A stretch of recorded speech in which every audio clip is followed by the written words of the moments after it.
Hello everyone. Indian polity की MCQ की series में आप लोगों का फिर से स्वागत है। आज हम लोग इंडियन कॉन्स्टिट्यूशन के पार्ट से रिलेटेड एमसीक्यू को प्रैक्टिस करेंगे, जिसमें हमारा जो फर्स्ट क्वेश्चन है वो रहेगा, भारतीय संविधान को कितने भागों में विभाजित किया गया है। इसका जो करेक्ट आंसर है वो रहेगा option D, 22 parts. Indian constitution में 22 पार्ट्स हैं। कई बार ऑप्शन में 25 भी दे दिया जाता है, क्योंकि इसमें बाद में कुछ सब पार्ट्स को ऐड कर दिया गया था। जैसे कि इंडियन कॉन्स्टिट्यूशन का जो पार्ट 4 है उसके साथ पार्ट 4A को ऐड किया गया था, और जो इंडियन कॉन्स्टिट्यूशन का पार्ट 9 है उसमें भी उसके सब पार्ट्स पार्ट A और B ऐड किए गए थे। और जो इंडियन कॉन्स्टिट्यूशन का पार्ट नंबर 14 है उसके साथ भी पार्ट A को ऐड कर दिया गया था। इन सभी को टोटल मिला के इंडियन कॉन्स्टिट्यूशन के जो पार्ट हैं उनको 25 काउंट किया जाता है। नेक्स्ट जो क्वेश्चन है वो है, संविधान के किस भाग में संविधान संशोधन की प्रक्रिया का उल्लेख किया गया है। इसका जो करेक्ट आंसर है वो है ऑप्शन सी, भाग 20। इंडियन कॉन्स्टिट्यूशन का जो भाग 20 है वो संविधान में संशोधन करने की प्रक्रिया का वर्णन करता है। इंडियन कॉन्स्टिट्यूशन में जो संशोधन करने की प्रक्रिया है वो हम लोगों ने साउथ अफ्रीका के कॉन्स्टिट्यूशन से एडॉप्ट की है। इसका जो आर्टिकल है वो है 368। नेक्स्ट जो क्वेश्चन है वो है, संविधान के किस भाग में पंचायती राज व्यवस्था संबंधी प्रावधान किए गए हैं। इसका जो करेक्ट आंसर है वो है ऑप्शन ए, भाग 9। इंडियन कॉन्स्टिट्यूशन का जो पार्ट 9 है उसमें हम पंचायतों से रिलेटेड व्यवस्था की पंचायतों से रिलेटेड प्रोविज़न किया गया है। नेक्स्ट जो क्वेश्चन है वो है, संविधान के किस भाग में अस्थायी संक्रमणकालीन और विशेष उपबंधों के प्रावधान है। इसका जो करेक्ट आंसर है वो है ऑप्शन सी, भाग 21। जो इंडियन कॉन्स्टिट्यूशन का जो 21 है उसमें अस्थायी संक्रमणकालीन और विशेष उपबंधों का प्रोविज़न किया गया है। नेक्स्ट जो क्वेश्चन है वो है, संविधान का कौन सा भाग आपातकालीन शक्तियों से संबंधित है। इसका जो करेक्ट आंसर है वो रहेगा option C, part 18। Indian constitution का जो पार्ट 18 है वो एमरजेंसी प्रोविज़न एमरजेंसी जो पावर्स है उनका प्रोविज़न करती हैं। इसमें आर्टिकल 352 से लेके 360 तक के सभी आर्टिकल इंक्लूड किए गए हैं, और 352, 356 और 360 आर्टिकल है जो राष्ट्रपति को विशेष प्रकार की आपातकालीन शक्तियाँ प्रोवाइड करवाते हैं। नेक्स्ट जो क्वेश्चन है वो है, भारतीय संविधान के किस भाग में नगरपालिकाओं से संबंधित प्रावधान है। इसका जो करेक्ट आंसर है वो रहेगा ऑप्शन डी, भाग 9A। जो इंडियन कॉन्स्टिट्यूशन का पार्ट 9A है वो नगरपालिकाओं की व्यवस्था करता है। जो भाग 4 है वो बात करता है डीपीएसपी की। जो भाग 7 है उसको निरस्त कर दिया गया था। नेक्स्ट जो क्वेश्चन है वो है, संविधान के किस भाग में नीति निर्देशक तत्वों का उल्लेख किया गया है। इसका जो करेक्ट आंसर है वो है ऑप्शन बी, चतुर्थ भाग में राजनीति के निर्देशक सिद्धांतों का वर्णन किया गया है, जो हम लोगों ने आयरलैंड के संविधान से एडॉप्ट किए थे। नेक्स्ट जो क्वेश्चन है वो है, संविधान के कौन से भाग को समाप्त कर दिया गया है। इसका जो करेक्ट आंसर है वो रहेगा ऑप्शन बी, भाग 7। जो इंडियन कॉन्स्टिट्यूशन का पार्ट 7 है जिसमें राज्यों को ग्रुप ए, ग्रुप बी और ग्रुप सी में डिवाइड कर दिया गया था, उसको 7th कॉन्स्टिट्यूशनल अमेंडमेंट के द्वारा 1956 को समाप्त कर दिया गया था। नेक्स्ट जो क्वेश्चन है वो है, संविधान के किस भाग में मूल अधिकारों का उल्लेख किया गया है। इसका जो करेक्ट आंसर है वो है ऑप्शन ए, भाग 3, जिसको भारत का मैग्ना कार्टा भी कहा जाता है, जिसमें फंडामेंटल जो राइट है उनका वर्णन किया गया है आर्टिकल 12 से लेके 35 तक। नेक्स्ट जो क्वेश्चन है वो है, भारतीय नागरिकों के मूल कर्तव्यों का विवरण संविधान के किस भाग में दिया गया है। इसका जो करेक्ट आंसर है वो रहेगा ऑप्शन बी, भाग 4 में। इंडियन कॉन्स्टिट्यूशन का जो भाग 4 है उसमें हमें मौलिक कर्तव्यों का वर्णन किया गया है। नेक्स्ट जो क्वेश्चन है वो है, भारतीय संविधान का कौन सा भाग चुनाव से संबंधित है। इसका जो करेक्ट आंसर है वो रहेगा ऑप्शन सी, भाग 15। जो इंडियन कॉन्स्टिट्यूशन का पार्ट 15 है वो इलेक्शन से रिलेटेड है। इसमें हम लोग आर्टिकल 324 से लेके 329 तक के जो आर्टिकल हैं उनको इंक्लूड करते हैं। नेक्स्ट जो क्वेश्चन है वो है, संघीय कार्यपालिका की व्याख्या संविधान के किस भाग में की गई है। इसका जो करेक्ट आंसर है वो रहेगा ऑप्शन डी, भाग 5। जो इंडियन कॉन्स्टिट्यूशन का भाग 5 है वो संघ की कार्यपालिका की व्यवस्था करता है। इसमें हम लोग राष्ट्रपति, संसद और राष्ट्रपति की जो विधायी शक्तियाँ हैं, संघ की जो न्यायपालिका है सुप्रीम कोर्ट, और यूनियन में जो कैग है, controller and auditor general of India, जिनका वर्णन इंडियन कॉन्स्टिट्यूशन के आर्टिकल 148 से लेके 151 तक किया गया है। ये सारी चीज़ें इंडियन कॉन्स्टिट्यूशन के 5 पार्ट में इंक्लूड हैं। नेक्स्ट जो क्वेश्चन है वो है संविधान के भाग 1 में निम्न में से किसका वर्णन किया गया है। इसका जो करेक्ट आंसर है वो है ऑप्शन ए, संघ और उसका राज्य क्षेत्र। नेक्स्ट जो क्वेश्चन है वो है भारतीय संविधान का कौन सा भाग नागरिकता से संबंधित है। इसका जो करेक्ट आंसर है वो रहेगा ऑप्शन ए, भाग 2 भारत की नागरिकता की व्यवस्था करता है। भारत में सिंगल सिटीजनशिप की व्यवस्था है।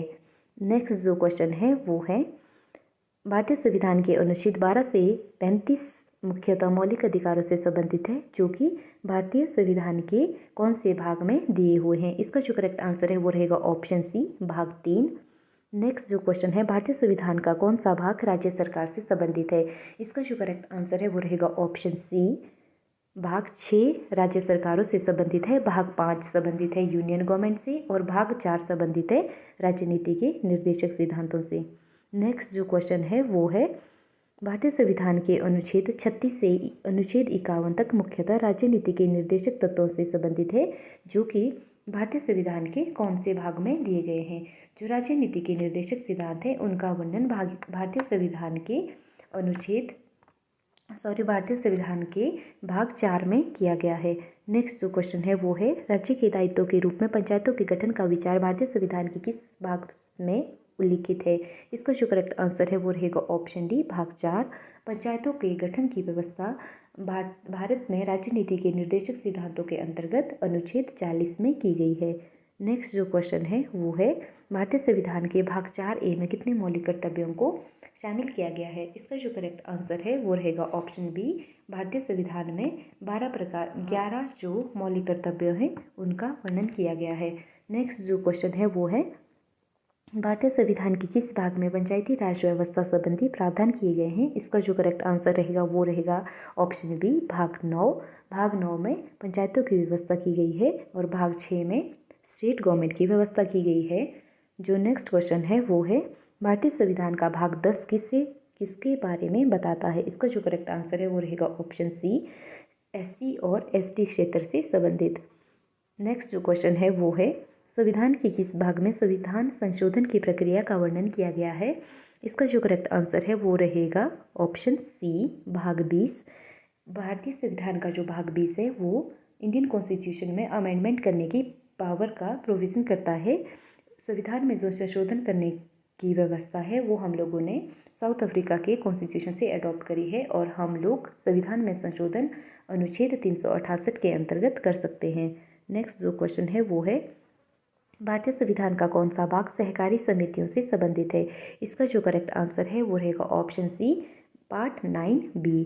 इंडियन कॉन्स्टिट्यूशन का जो पार्ट 9B है वो कोऑपरेटिव सोसाइटी को एस्टेब्लिश करने की पावर देता है। जो नेक्स्ट जो ऑप्शन ए है वो है 9 पार्ट, जो 9th पार्ट है वो व्यवस्था करता है पंचायतों की और 9A पार्ट जो है वो व्यवस्था करता है म्यूनसिपैलिटीज़ की।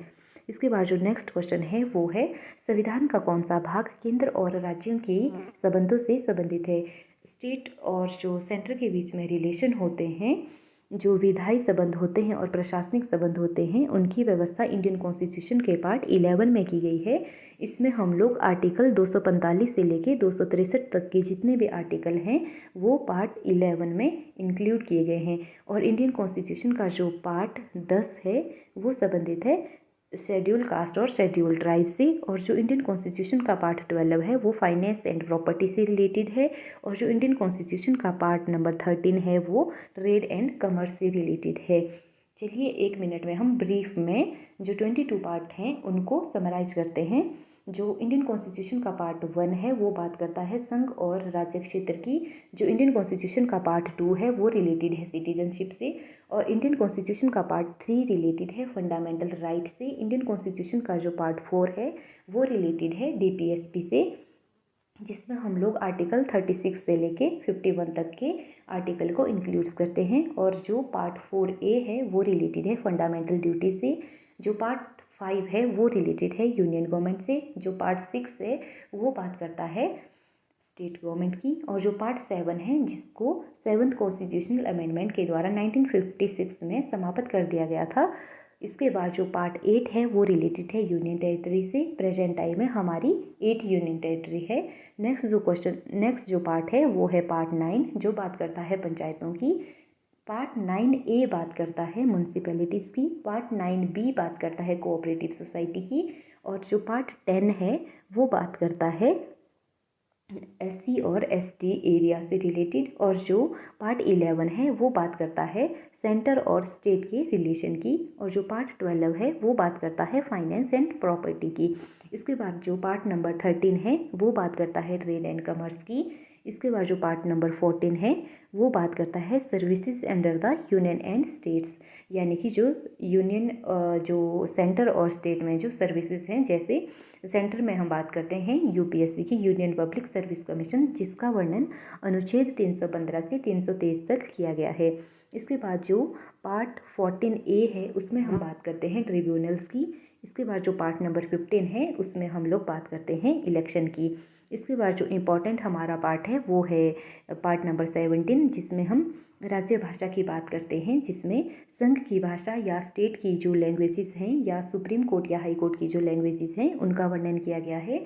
इसके बाद जो पार्ट नंबर 18 है उसमें हम इमरजेंसी प्रोविज़न की बात करते हैं, जिसमें आर्टिकल 352 से लेके 360 तक के आर्टिकल इंक्लूड्स हैं। इसके बाद जो हमारा लास्ट जो इम्पॉर्टेंट पार्ट है वो आता है पार्ट नंबर 20, जिसमें हम बात करते हैं कॉन्स्टिट्यूशनल अमेंडमेंट की, जिसको साउथ अफ्रीका के कॉन्स्टिट्यूशन से अडॉप्ट किया गया है। और इंडियन कॉन्स्टिट्यूशन में हम लोग 368 आर्टिकल के अंडर कॉन्स्टिट्यूशनल अमेंडमेंट कर सकते हैं। आई होप आप सभी को मेरी ये वीडियो पसंद आई होगी, रिवीजन करने के लिए हेल्पफुल रही होगी। अगर आप लोगों को मेरी ये मेहनत पसंद आ रही है तो आप लोग अपने दोस्तों के साथ इस वीडियो